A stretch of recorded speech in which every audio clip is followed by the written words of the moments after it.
Chapter 11. Trapped in the Laboratory. In his carefully welded plot chain, KU SUI left one weak link, though he was not aware of it at the time. For it would not appear save by the testing of it, and he had not expected it to be tested. Carse acted recklessly, perhaps, if cold reason be applied to his move, senselessly. Dr. KU had not thought he would dare make the break he did. But the adventurer did dare, and the loophole, the weak link, was exposed. The Eurasian had a paranoiac's vanity, and with it a lust accumulated over years to exact the most terrible vengeance he could from the adventurer who had frustrated his schemes time and time again. His arrangement for subtly forcing Carse to watch the operation was part of his vengeance. But he planned more. He wanted his old foe, broken by the living death of Elliot Lithgow, to die slowly later. Wanted to crumple that will of steel utterly. Wanted to watch and pleasantly mock him during the slow death agonies he had contrived for him. Therefore, and here lay the weak link, Dr. KU left orders for Carse to be kept alive.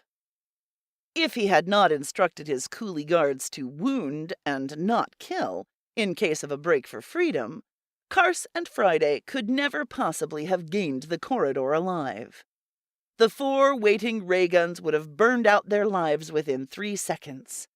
But, as it was, the barrage of shots from the ray guns was directed at their legs, with the intention of bringing them down, and their legs were moving very rapidly. And so, reckoning up the caliber of the 2 comrades, their wild fighting start, their fatalistic resolve to get as many as possible of the enemy before they died, the result of that first hectic scramble in the corridor was more or less inevitable.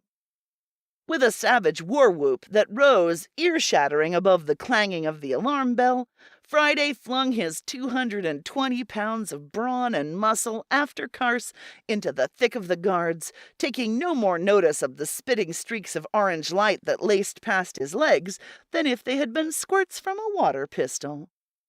The guards had been bunched well together, but they scattered like tenpins when Carse, followed by the living thunderbolt of fighting Negro, crashed into them.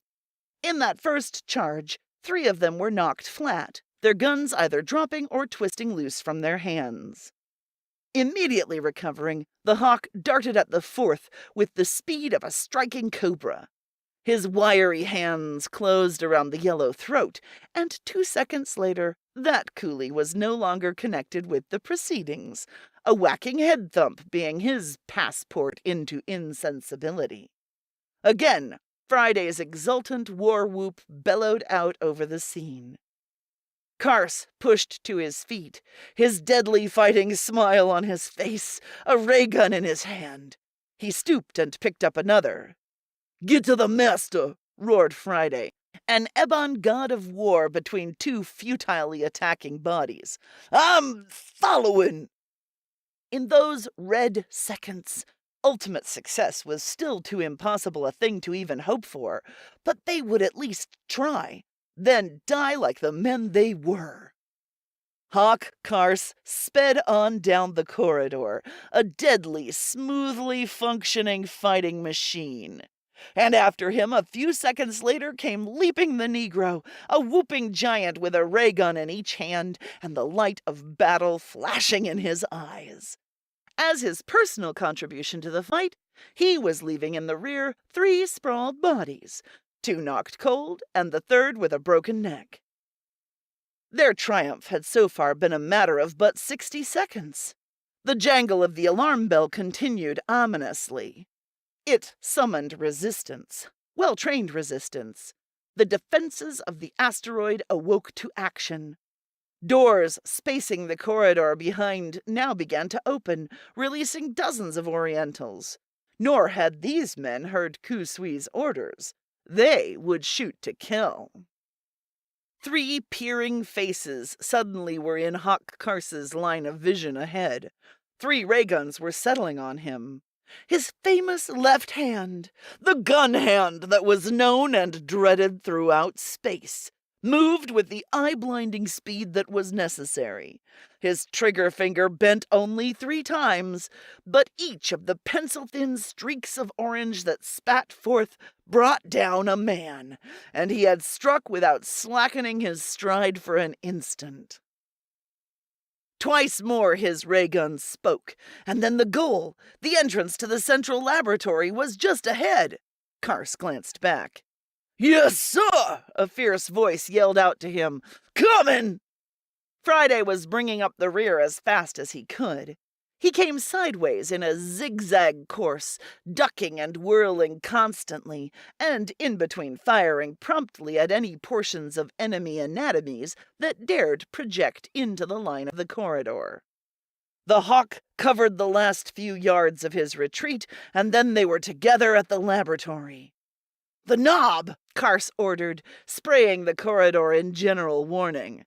Friday tried it, but the door was locked. He hurled himself against it, but it did not budge. How to get through? On the other side of the door was Lithgow and probably KU SUI. On this side, they were trapped in a blind end. They could never make it back down that gauntlet and live, and anything like concerted action on the part of the Yellows would do for them where they were. That concerted action came at once.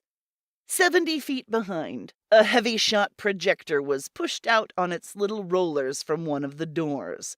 A hand reached out and whirled it so that its muzzle bore straight down the corridor at them. Carse shot at the hand, but the target was too small even for his fine eye, and he missed. Friday silenced an emboldened orange spot of light that was spitting streaks at them. Hopeless! It looked like the end. HAWK CARSE's face was in its old emotionless mold as he waited, his gun sharp on the spot where the hand must reappear if they would fire the deadly projector. He had to get that hand, and any others that took its place. An almost impossible shot. He couldn't rush it and get it too. Not in time. A moment passed. The hand flashed out. Carse shot and again missed. Then a narrow cone was along the corridor, a blinding orange streak. Instantly, with a rasp of thunder, it was gone, but the air was stifling. The Hawk was untouched. Friday, too, he saw. The bolt had been taken by the door, and one of the door's 2 halves was ajar. At once, HAWK CARSE acted. "Inside!" he yelled, then was through, the Negro right behind. Carse's eyes swept the laboratory. It was a place of shadows, the sole light being a faint gleam from a tiny bulb-tipped surgical tool which glimmered weirdly from the bank of instruments waiting by the operating table. Carse saw no one. "Hold the door," he ordered. "I don't think it'll lock." Friday obeyed. He found the inner bolt melted and the lock inoperative, and, placing his forearms on either side of the middle crack of the door, he stood bracing it. A furious pounding shook the door. A heavy pressure bent it inward. "Quick!" the big black gasped. "Something to wedge it." "A minute, Friday," the Hawk answered. "Hold it." He was already dragging a metal table there, and, upended under the knob, making an angle with the floor, it held stoutly closed the door, now thumping and quivering with blows given it from outside. The panting Negro fell back from the door exhausted, but rose to help his master at the need for placing additional barricades. That finished, the Hawk wheeled, and at once, panther-like, ray guns at the ready, stalked the room. There was no sign of the enemy. He approached the operating table.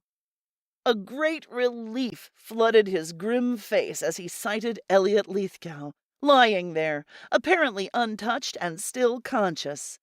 The elderly scientist was strapped down tight, but he was smiling.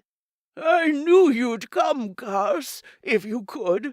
he said simply. There was no time for visiting. "Where's KU SUI?" the adventurer asked. "Gone," Lithgow answered. "I heard a door open and close. Which one I couldn't see. He went as soon as that bell began to ring. The assistants, too."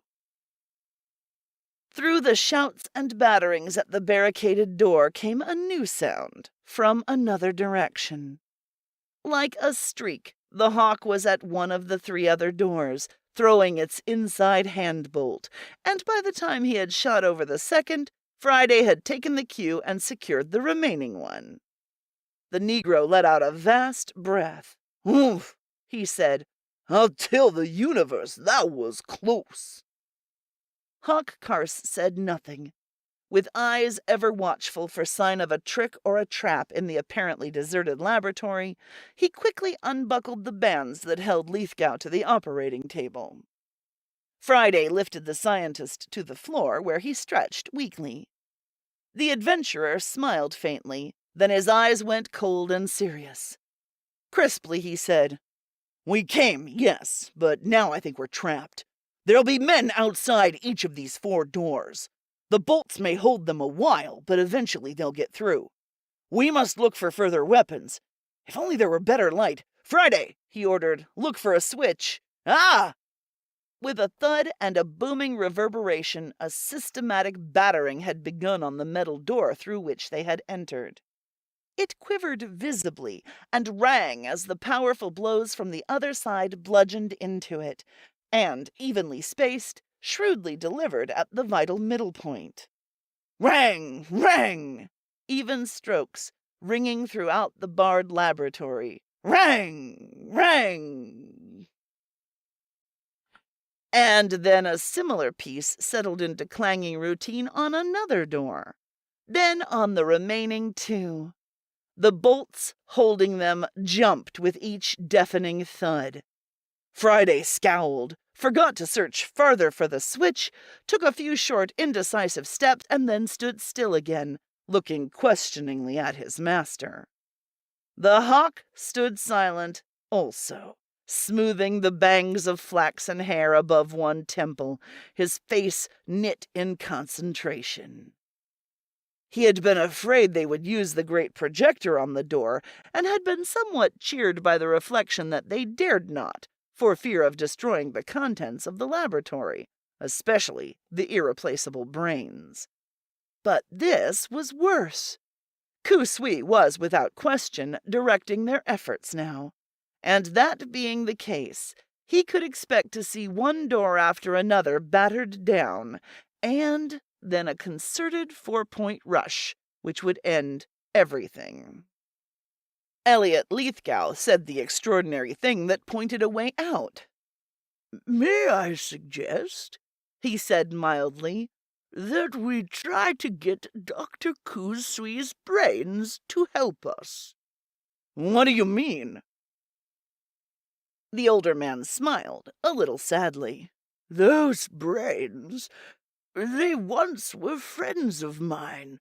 It's possible they'll answer our questions. It won't hurt to try. We'll ask them how it might be possible to get out." HAWK CARSE cried, "Elliot, you've got it! There is a chance!" But the Negro shivered. The brains stood for magic, for ghosts, for awful unknown things he wanted nothing to do with. Carse shoved back the screen concealing the infamous device.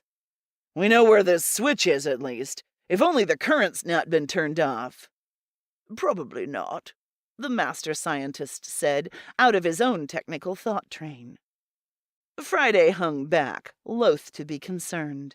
He looked askance at the thing, his open mouth a small round circle. He's actually a cool character 90% of the time, and then they throw in shit like this, and it's like, okay, it's the 30s, beat me over the head with it. The Hawk was at the switch, but his hand hesitated. In spite of the emergency at the doors, in spite of his innate promptness of action, he hesitated. This thing he was about to do, this awful human mechanism before him, they were so weird and unnatural. Then he heard a faint click inside the laboratory, in a place where no one should be. Instinctively, he whirled and crouched, and an orange ray streaked over his head with its wicked spit of death. Poof! At once, his own ray gun was up and answering to the spot where the other bolt had started, and then he was flat on the floor and sailing toward the wall opposite. A high, wide panel in the wall had slid open, with only the faint noise Carse had heard to mark its movement. For just a few seconds it stayed open. The hawk covered the last few feet in a desperate rush, but he reached it too late. It clicked shut in his face, and there was no hold for his hands when he tried to force it back. Only a voice showed that someone was on the other side. In familiar, suave tones it said, "Carse, I still will take you and Lithgow alive. It would, of course, be idle to ask you to surrender, but that's not necessary, for you're trapped and can't possibly last another 5 minutes. I intrude only to warn you away from my synchronized brains. I will destroy without compunction anyone who meddles with them." Dr. Ku's voice dropped away. The last words seemed to have come from below. Apparently, he was descending by a stairway or hidden elevator. "Without compunction," Lithgow echoed with a bitter smile. Carse ordered Friday curtly to watch the panel, then returned to Lithgow. "Elliot," he said, "we've got to be quick."